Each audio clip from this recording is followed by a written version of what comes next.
Okay, believe it or not, we have finally reached the point in the semester where we can start programming PLCs. Doesn't that sound like about a whole lot of fun? Okay. Objectives. Hopefully, whenever we get done, we'll be able to list the rules for creating a PLC ladder logic diagram. Convert a relay logic diagram to a PLC ladder logic diagram, RLD to LLD. Create ladder logic diagrams when the PLC is in the offline mode. That's the only time you create them. Why that slide says that, I don't know, but and then we're going to download PLC ladder diagrams and test them. Hopefully we'll also be able to use force instructional troubleshooting. We're just going to touch on that for right now. Force instructions are extremely valuable, very useful, but can be extremely dangerous. And by extremely dangerous, I mean it has the potential to be fatal. You can actually kill people with force instruction if you don't know exactly what you're doing. Okay? So do not use them lightly. Create and print program reports. That is on the list of objectives, and there's like 30 slides on reports and whatnot. We're not going to do that. And then save and open ladder logic diagram project file. So, creating PLC ladder logic diagrams from relay logic diagrams. Use the input device symbols and output device symbols. Input and output port addresses are assigned to each input and output device. So, which of these is input devices? Or which ones are input devices? Switch 1, 2, and then switch 1. Okay, and what about output?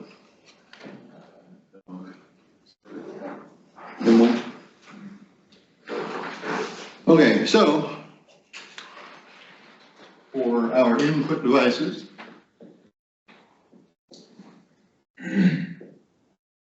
we have switch 1, switch 2, LS1, and then for output devices, we have M1, right?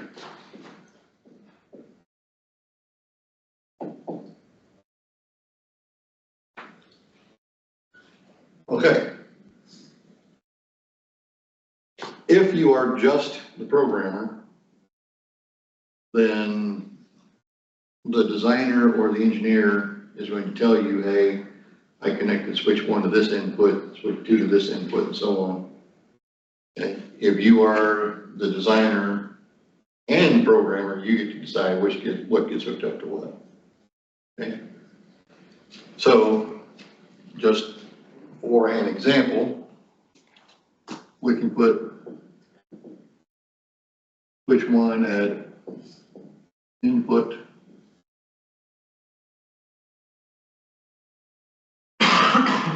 0, 0. Okay.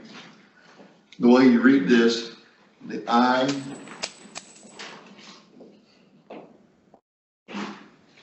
that is the file.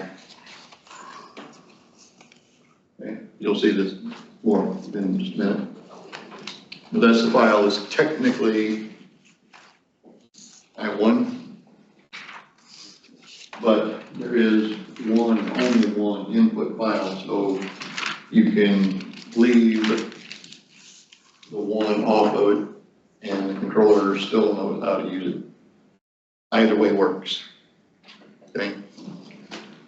You have a colon, that is the file delimiter.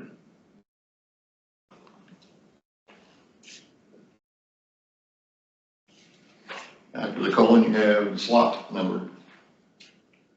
All of the inputs and outputs that are on the PLC itself are slot 0. Anything on this first expansion card is slot 1. If there were more expansion cards, it would be slot 2, slot 3, slot 4, and so on. Okay? You can have a maximum of 7 expansion cards on a MicroLogic 1400. You cannot exceed it, won't let you address them. Okay? Reason being is the power supply in there is not capable of reliably driving more than 7 cards at a time. Okay. Then, after the slot number, you have slash. That is your bit level delimiter. And then you have the port number of whatever input port or output port you are using. Okay? That's where I came up with this input 00. Look on these trainers, I have every one of the inputs and outputs labeled with what they are. Over here, each one of these buttons has got 2 addresses on them. The odd numbered input is a normally closed contact on that push button, and the even number inputs are the normally open contacts on that push button. Okay? So we go in order here. You can make them whatever you want, but it makes sense to put them in order. And then our output is which 5, sorry, that's not a 0. My bad. Which file are we talking about? O for output is technically O0, but since there's one and only one output file, you can leave the number off. The slot delimiter, we're going to start with slot 0, PLC, and the first output slot, or port, sorry. Okay, does that make sense? Does anybody not get that? Cool. Okay, so there are 6 standard rules for converting RLD to LLD. Rule number 1, place the contacts in the upper left corner of the ladder logic diagram. Much like on relay logic, all inputs are on the left, all outputs are on the right. Rule 2, place the coil at the end of the rung. You will not be allowed to put that coil anywhere except the end of the rung. So you drop it on the rung, it snaps it over to the right hand side automatically. Okay. Rule number 3, all contacts must be placed horizontally. It's starting to sound a whole lot like our relay logic rules that we learned last week, right? Outputs cannot be connected in series with other outputs. It'll let you drop it on the rung, but it will not compile it. It won't let you do it. It throws an error. Okay? You cannot do that. Not sure why that's even on that graphic, but it won't let you do that.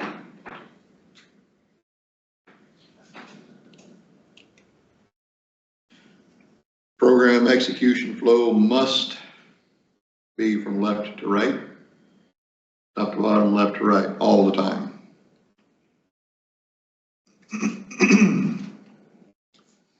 Notice it says that this path is correct and this path is incorrect because it will not turn around and go backwards through here to get down here. It always scans from left to right.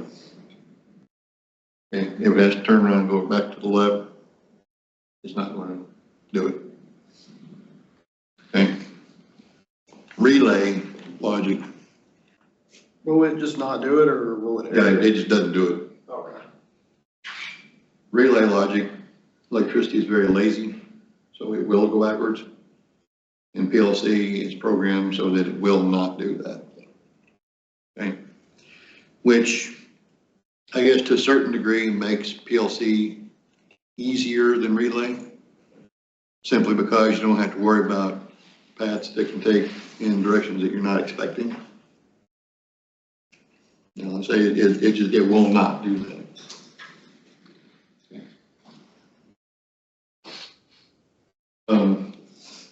Rung number is placed on the left-hand side. It does that automatically. You don't have to worry about placing the wrong number. If you're drawing out the logic before you actually code it, then you want to place the wrong numbers on there. Just, you know, keep track of which one's which. Helps while you're doing the actual programming. Rung comments placed at the top of each rung. Describe a major function of the rung or rungs that follow it. So you put a note up there that says, you know, next 3 rungs operate the pump motor, or, you know, tank level control, or whatever that function is of those rungs. Specify the location of each contact associated with coil. Place contact next to the coil. That is making place contact next to the coil, the number of the rung on which the associated contact is shown. Does that make any sense to you? That is not grammatically correct, is it? You do that in the rung comments. You can say, you know, there's a normally open contact on rung 53 or whatever. Most programmers don't do that. It's really nice to have, but most don't, including me.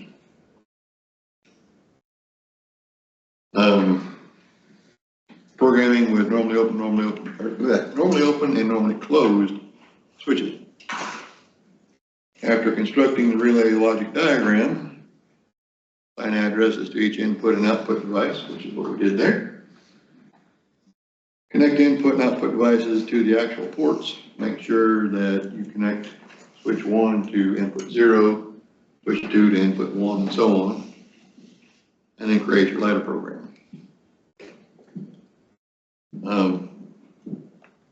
PLC is in offline programming mode when the ladder diagram is created.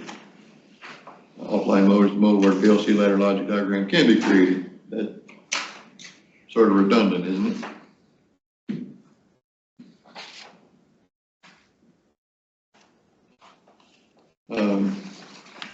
Software allows the setup of the I/O configuration.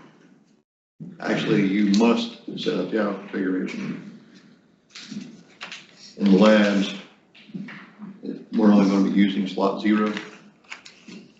And when you download the program, the trainer is going to say, hey, wait a minute, I'm detecting a I/O mismatch here, because I know there's another I/O card here, but you haven't told me about it yet. You can just ignore that. Okay.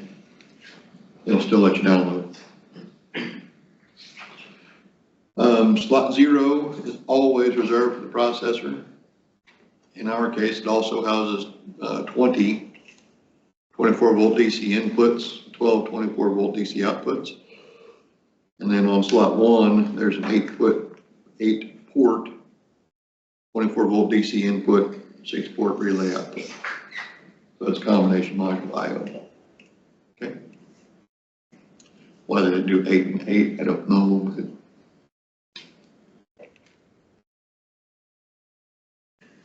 input and output connections on a SLIC. We're not going to worry too much about that because it's a SLIC, not we're doing PLC 4 or 1400. Okay, program scanning. PLC program execution flow on each rung is from left to right. From the top rung to the bottom rung, moving through the entire PLC ladder logic diagram. The operational scan rate, this is one of the questions on the first lab. Scan rate is the time required to execute the ladder diagram once.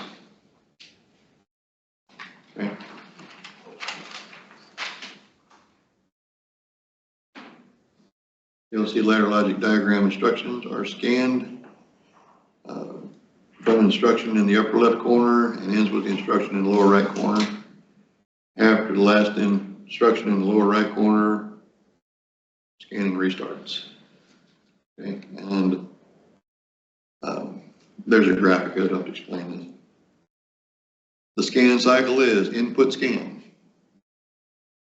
On the input scan, it goes through and checks every single input port. Okay? If it detects voltage at the input port, it goes to the input data table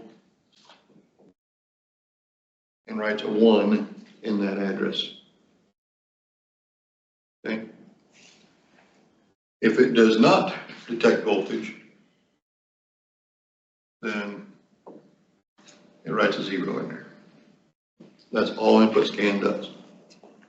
If there's voltage there, write a 1. If there's not voltage there, write a 0. Does that for each of the input ports. Okay? Executes the program scan. That's where it processes the actual logic. So you have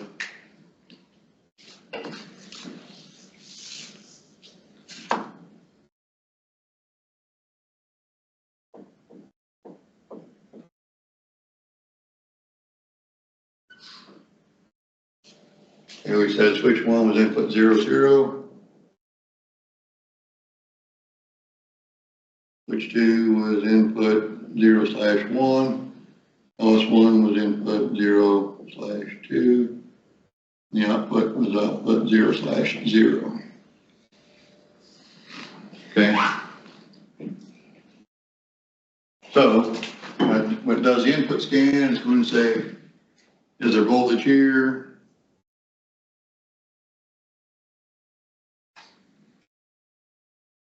Nickel. Is switch 1 open or closed? Okay. Open, okay. So when I scanned port 0, I didn't find any voltage. I'll write a 0 on my data table. Elijah, what about switch 2? Open or closed? Closed. Closed? Okay. Voltage there, I'll write a 1 on my data table. Any chance, what about LS2 or LS1? Open or closed? Closed? Okay. So we'll process my logic. This is an XIC instruction. Okay.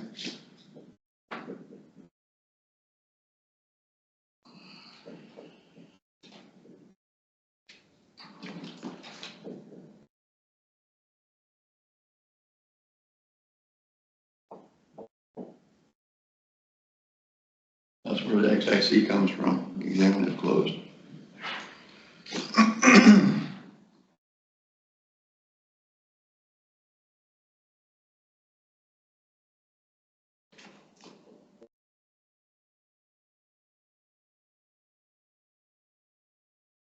And the opposite of that is XIO, which is examine if open. Okay. XIC means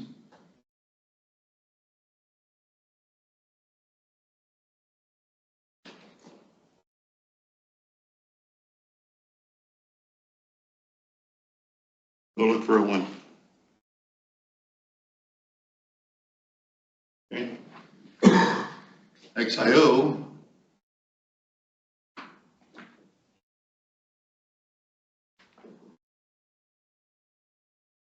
go look for a 0. Okay. So this is an XIC instruction addressed to input 0, 0. So when I'm doing my logic scan, I'm going to look at the status of input 0, 0 in my data table. Its value is 0. Okay. I'm looking for a 1. I'm finding a 0. So that instruction is going to evaluate as false. Okay, that's all that means. Next one, input 1, 1. XIC instruction, go look for a 1. Input data table, input 0, 1. I have a 1 here. So this instruction is going to evaluate as true. And then the same thing for input 0, 2. Okay, you guys follow that? Okay. Now, I have checked the status, all the 1s and 0s here. I need to have at least one path from left to right that is all true. Okay, if any single instruction in a series run like that evaluates as false, whole thing's false. No different than having a relay logic diagram and opening a switch. Any switch in that run, you open it up, you don't have current flow anymore. Right? Okay, same thing here. So, right off Jump Street, I've got false instruction. I need looking further. I know that's going to evaluate as false. So, since I have my conditional logic, that's what this is called. Since my conditional logic evaluates as false, I'm going to come over here and I'm going to write a 0 into my output data table at output 0, 0, which is what this is addressed to. Okay. Actually, this is not a circle, it's parentheses.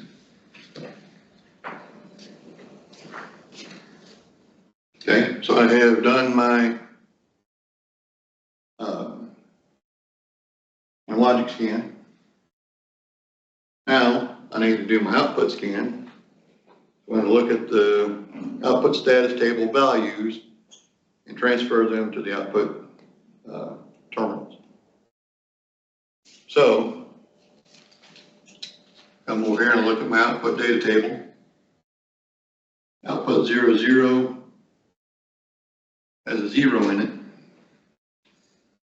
So if output 0 was previously on, it will turn off. If it was already off, it just stays off. Okay? That makes sense? Okay. Let's just, for the sake of argument, make that an XIO. Okay. Hey, then what's XIO mean?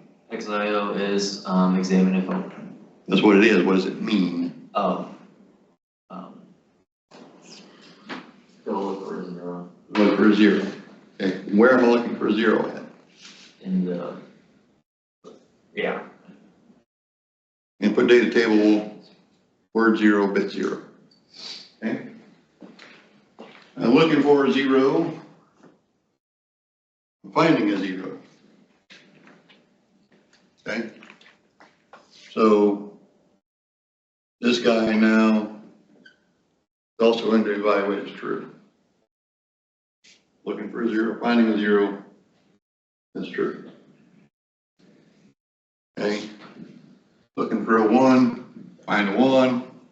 Look for a 1, find a 1. True, true, true. All my conditional logic is evaluating as true. So I'm going to update this. Go 1.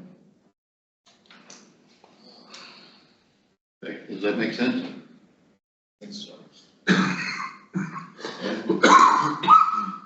Output scan, go through, and I've got a 1 here for output 0, 0. If it was off, I'm going to turn it on. If it was already on, it will remain on. Okay? That's logic. That's all there is to it. Okay? And then the last thing is communication and diagnostics. Processes any message request And then diagnostics are performed, so it looks to see if you have any, math overflows, divide by zero, stuff that we know we can't do, kind of stuff. Okay. If the external I/O expansion module becomes disconnected for whatever reason, hey, that's supposed to be out there, I can't find it, fault. Okay, that kind of stuff. Assuming that all the communications and diagnostics are successful, starts back over at the beginning, does it all over again. There's a graphical representation of what's going on. They put the start in there just to show you where it actually starts at. It's input scan, status of external inputs is written to the input image data table. Program scan, each ladder is scanned and solved using the data, not the date. In the input file, resulting logic is written to the output image table, and then output scan, output image data, I screwed that up twice, wow. Output image data is transferred to the external output circuits, turning the output device on or off, whether, according to what the output data table says. Housekeeping, internal checks on memory, speed, operation, and services any communication requests.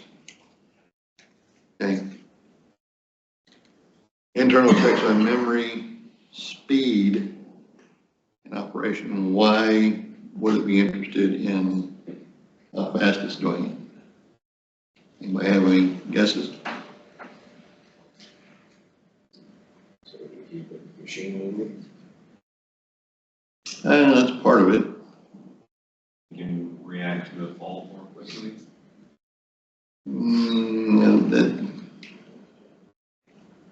This would generate a fault, actually. When you're online with a controller, you can see it has what's known as a watchdog timer. I've seen faults. Yeah. So if something happens and controller doesn't complete the full scan cycle in the time allotted by that watchdog, something really bad happened and it's going to fault the controller and stop the system. If the controller does happen to fault, it automatically shuts off all outputs. It doesn't just leave them in whatever state they were in, because that could be very dangerous.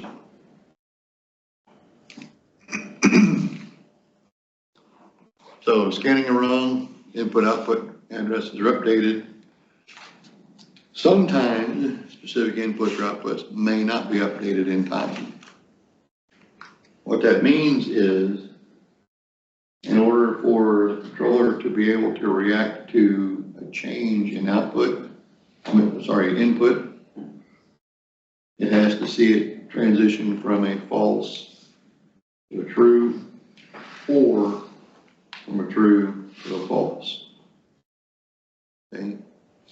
If you have an input that turns on and off faster than the scan time is, it won't see it. Okay? There are special inputs on these controllers, 0 and 1 to be precise, that are, you can set them up to do high-speed counting. And the way that works is your input is turning on and off really, really fast. We'll use programming to say, hey, keep track of how many times the input turned on and off. And then when it gets to that input in your user program, the controller goes to the high-speed input and says, hey, how many times did you turn on and off since the last time I asked you? Then it updates its data tables from there, processes logic, blah, blah, blah, comes back around the next time, does the input scan and goes and says, hey, high-speed input, how many times did you turn on and off since the last time I asked you? Okay, so that's how it keeps track of how many times. Okay. Very helpful whenever you are doing high-speed counting. You got widgets zipping down a conveyor, and you make sure you keep track of all of them, but they're moving so fast that you don't have time to react to the on and off. Set it up for high speed. It's also used very often in flow meter applications, where you need to know how much water has gone through the piping. Say you're baking cakes, you have to put so many pounds of flour and so many gallons of egg and so much water and whatnot. The liquid ingredients are done on a flow meter, and it usually goes a lot faster than the controller can keep up with. So use high-speed input for that application. Make sure you get at least relatively accurate results. Immediate input and immediate output with mask. We're not going to touch on that. Just know that it exists. That is not something we cover in this class at all. Pretty sure that I've taken all those off of the quizzes. If you find one, just answer it and say, hey, you forgot to take that one off, and I just give you credit for it.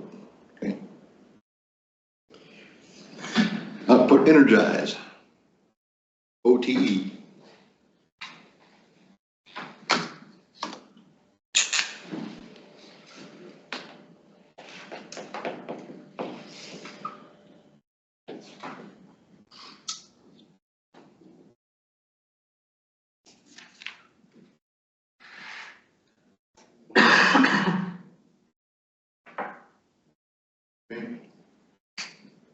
Output energize just means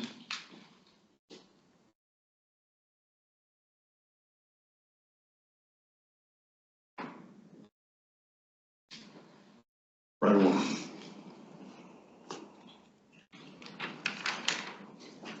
So if conditional logic evaluates is true, it's going to write a 1. If not, then of course it writes a 0. But in order to energize the output, you have to write a 1 into the output data table for that address. OTL and OTU, those are helpful for keeping track of where you are in the process. You just need to remember that an output latch will survive a power cycle. So if for whatever reason you have to turn the controller off and back on, anything that was latched when you turn it off will remain latched when you turn it on. So that can be a dangerous situation, especially if that latch is controlling a motor or something where it makes things start moving unexpectedly. Okay. And then one shot. One shot is an output instruction, actually goes on the input side of the ROM. And we got to have some kind of anomaly in there to confuse you.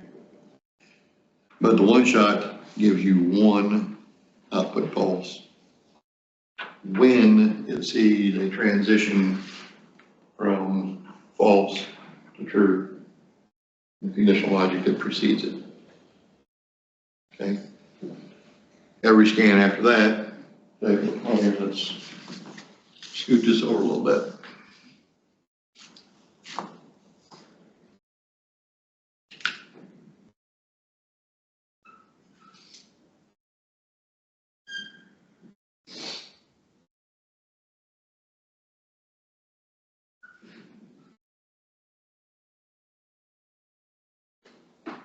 Okay, so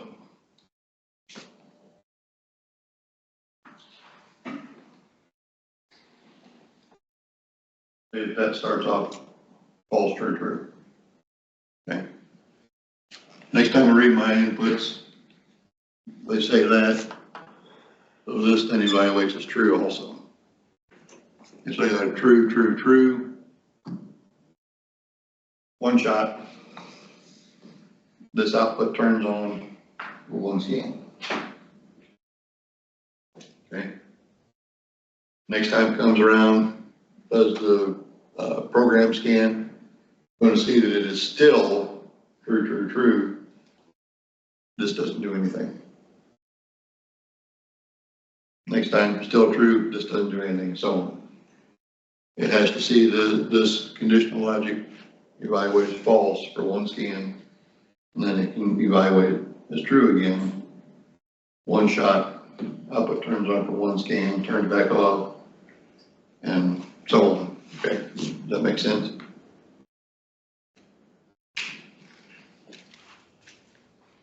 Project tree area is divided into program files and data files. Let's see if I can zoom this. No, of course not.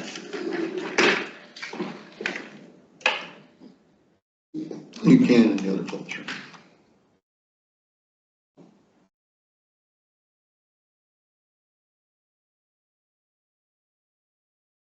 Okay, that make it easier to see.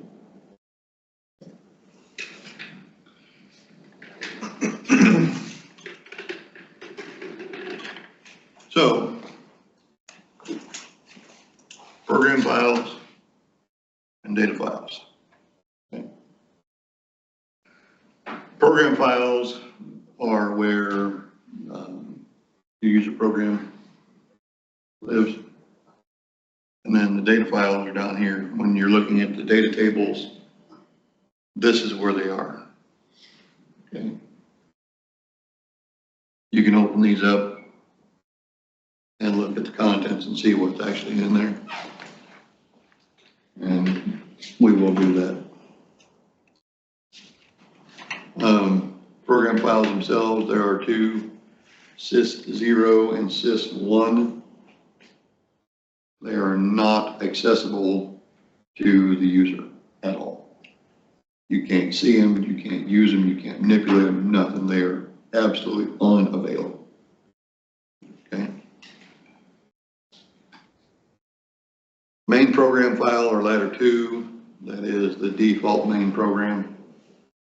It holds the main ladder diagram, and you can add additional program files if you want. Depending upon how complex your program is, it's usually a good idea to add them. So you have a program file for the global stuff, and then they have a separate program file for the automatic routine, separate program file for the manual routine, separate program file for the fault routine, and things like that. Subroutine program files, those are where you put the automatic, manual, fault, and that sort of thing. You have to use what is known as a JSR, jump to subroutine, in order to access them. Some of the labs in here do allow you to experiment with how the system reacts whenever you do or do not successfully jump into a subroutine. Okay, so you will definitely see that. Says that they are called on or accessed from the main program. That is technically true, but you can put a JSR in any file you want. Okay.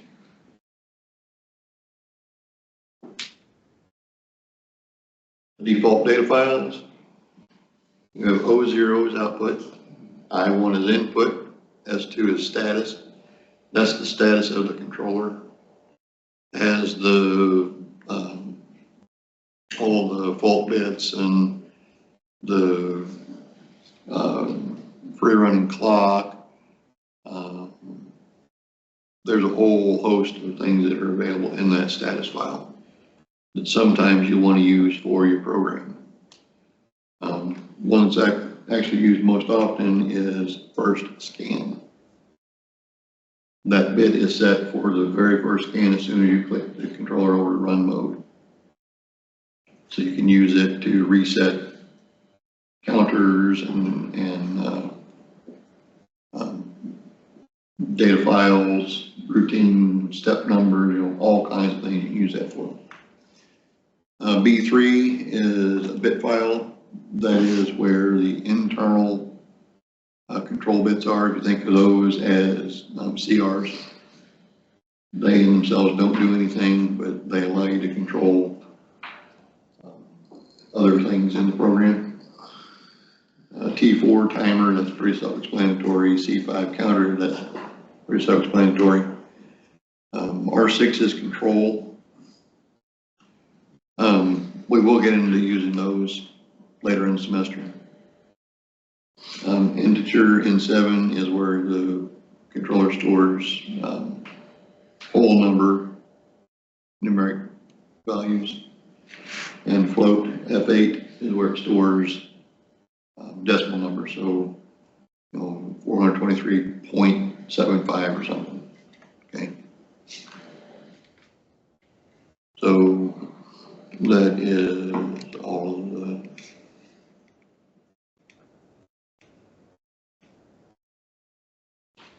okay. Programming with latch and unlatch instructions.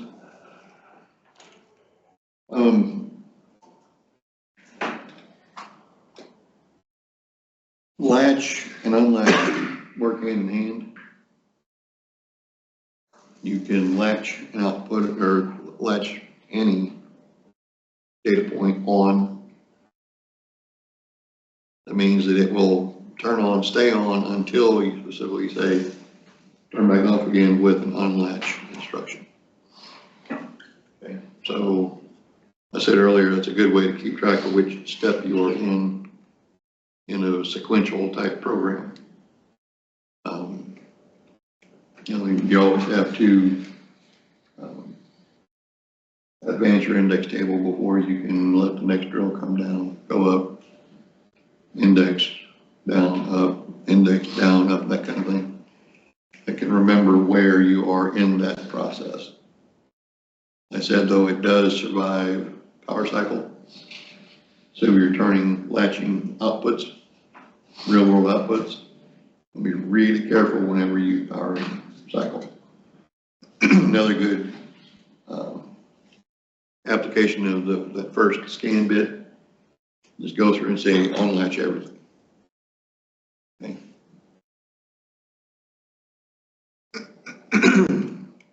Loading and troubleshooting PLC ladder diagrams. PLC ladder diagram is loaded into PLC and it will replace any programs already in there. So make sure that you really want to do that.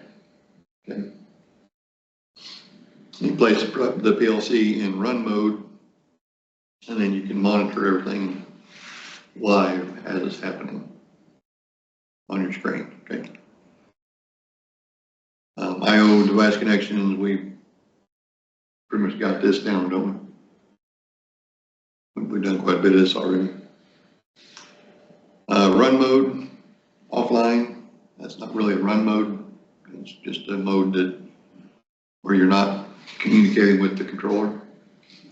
Online, where you are communicating with the controller. PLC is in run and online monitor mode. The run mode icon at the top of the screen will start rotating on its vertical axis. It's a actual ladder that spins. And the two vertical rails in the ladder logic diagram will be highlighted. So your two power rails will light up green. Okay, that signifies that you're online with the controller and it's in run mode. Okay. Force mode condition, we are not going to do any kind of forcing in here. So we'll just run on past those. Slides 39 through 61 are how to do all the reporting. And we're going to ignore all of those.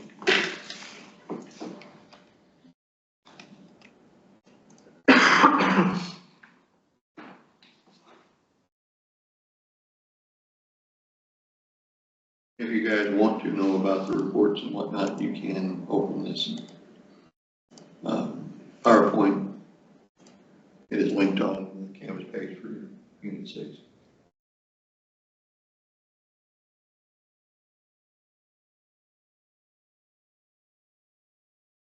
Okay. Saving and retrieving the PLC program. Save the PLC project from File menu, File, Save As. Pretty straightforward. From the Look In box, select the drive and subdirectory to save the project file. It's going to default to My Documents, and then RS500, and then Projects, I think, is the folder. It'll always default to that. Are you guys familiar with the S drive on the computers? Okay, one of the drives that are on all the computers is the S drive. That is your student data drive. There are times when I'm going to ask you guys to save your programs into the S drive. I'll show you how to do that when we get there, because I have access to all of them. So when it comes time for me to look at your programs, you know, make sure that they're written in such a way that they will perform the prescribed operation, I need to have access to them. You save them to My Documents, only you have access to it. I can't get to it. Okay. So you enter a name in the file name box and click Save.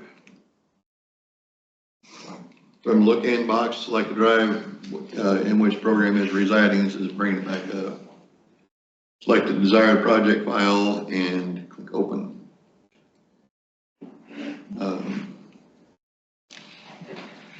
don't know why you want to change the parameters of the save instructions whenever you're opening. From Tools menu, click Options to open System Option dialog box. Changing parameters in the save time interval for the autosave. Depends on what you're doing. If you're writing a really big program, you want to have it saved really often. Okay. 10 minutes is not too bad. You always want to make sure you turn on your autosave though, because you spend 8 hours writing a program and your computer glitches or there's a power blip or whatever, and you lose your 8 hours of programming, you're going to be pissed off or crying or, you know, something. But make sure you use the autosave feature. It can save your life. Number of backups. Typically, you keep 3 backups. So each time you save, it first copies the last backup, or takes the last backup, throws it away. Next to the last, moves it to the last. Next to next to last, moves next to next last. And then current one moves it into the top backup spot, then it saves.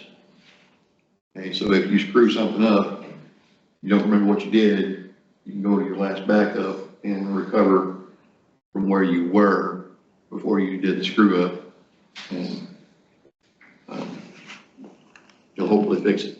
Okay. Now that is the end of that slideshow. So lots of bobbing heads and whatnot, which doesn't surprise me. It's a very boring lecture, but let's take a break. Yeah, stretch your legs, get a drink, use the restroom, whatever, and then when we come back, we will jump into actual labs. This is the RS Logix software. This is actually the default program that I put in the trainers.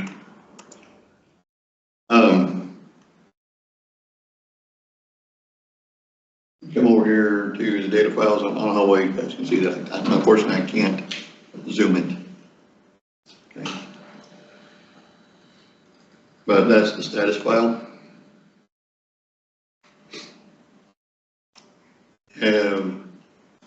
Look under scan times. There's the watchdog timer that I was telling you about. And so your program takes longer than that to execute, it'll fall to control.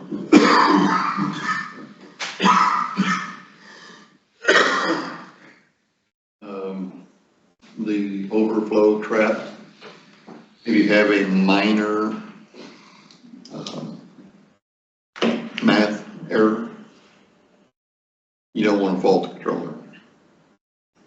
Okay, major error, yes. Minor error, no.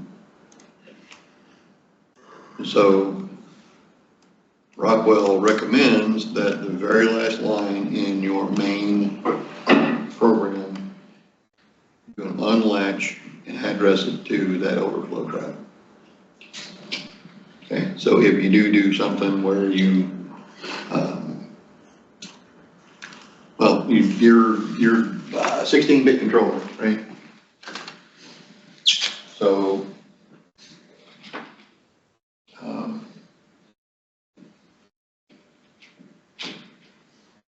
65,535 is the biggest number you can put in 16 bits.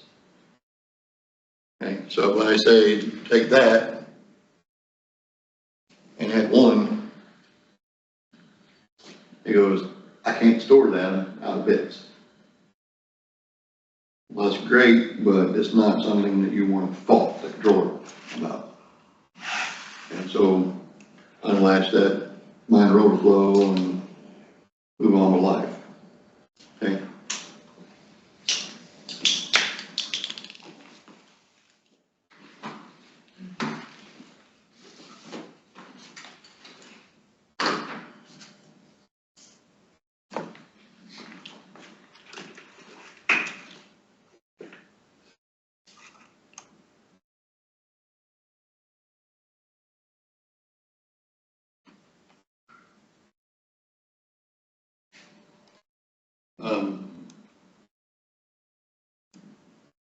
Lots of people, whenever they open up their logics,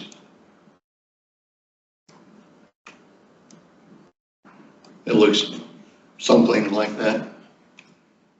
Whenever you minimize, this window stays small. Click on Window, then Arrange. It defaults to default project. So all you have to do is click OK, and it arranges things in such a way that you can fill the screen and not have to try and drag the corners of the window around and stuff like that. Okay. When you're actually writing your program, this first icon over here, and there again, I wish I could blow this up, but I can't. This first icon over here is New Rung. Looks like an eye laying on its side. Click and drag. Okay. If I drop it right now, nothing happens. Okay. When I click and drag, the box just turned green. What I let go right now is going to insert this new rung right there. Yeah. Okay. The one next to that is rung branch. That allows me to put in parallel instructions. XIC. What's XIC mean? Look for 1. Go look for one. Example is what it is, not what it means. Okay. About one next to it, XIC. I'm sorry, XIO. Okay. So look for a 0. Okay. Now, one of the labs, you have to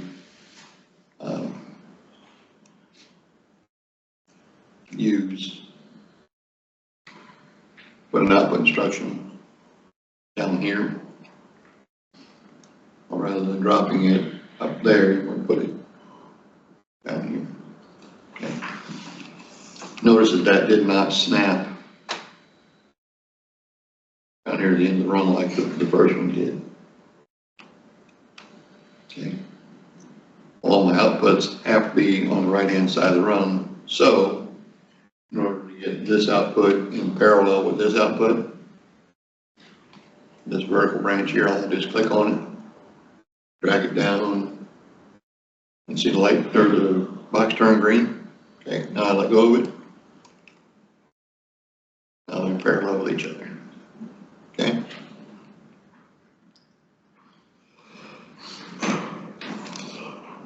Going to say input colon 0/2.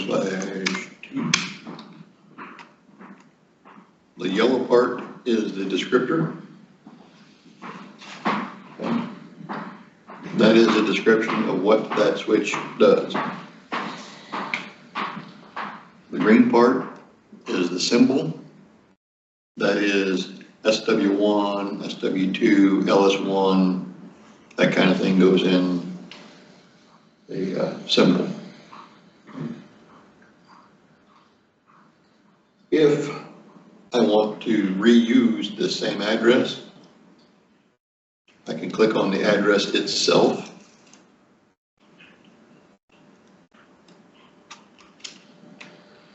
Okay.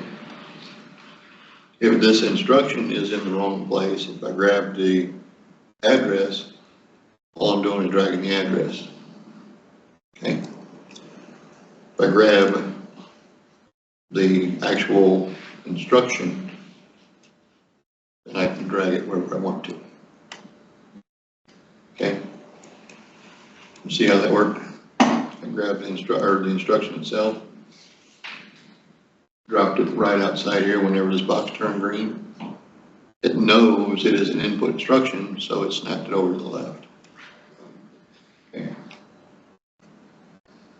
So that's some of the tricks that you can use to write your program. Okay. So this first lab, I'm expecting you guys to make lots of mistakes. When you are actually downloading your program to the controller, please read and understand every dialogue that pops up. Some of them are just informing you, hey, this is what I'm doing, and some of them are, hey, you're about to F this up. Okay?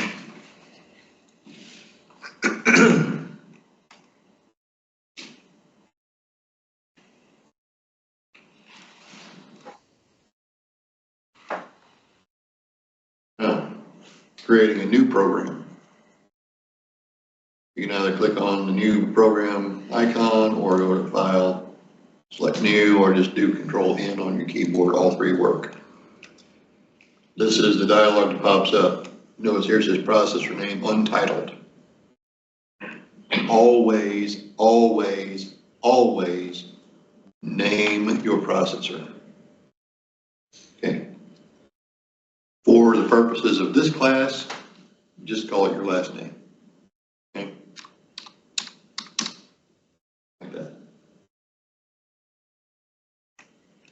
And you have to select which controller you're actually using. So you scroll down, start getting MicroLogix.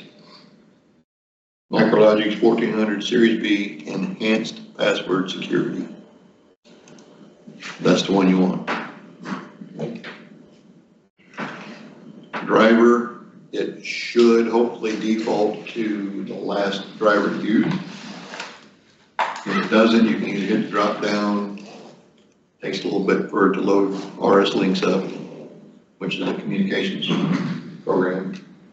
And then you can select which driver you want. Click OK. Now I'm ready to start programming. Notice that I can't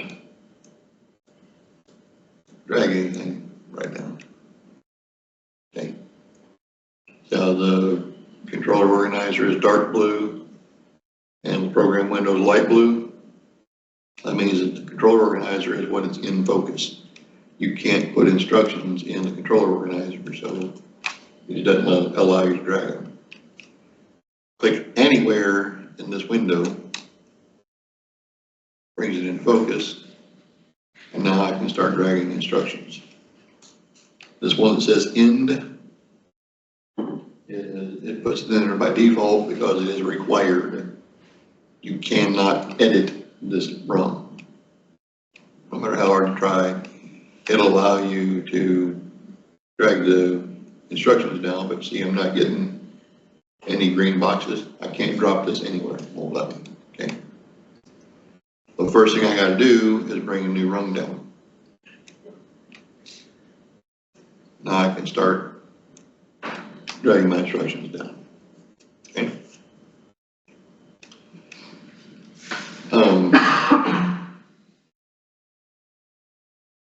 What other gotchas are there?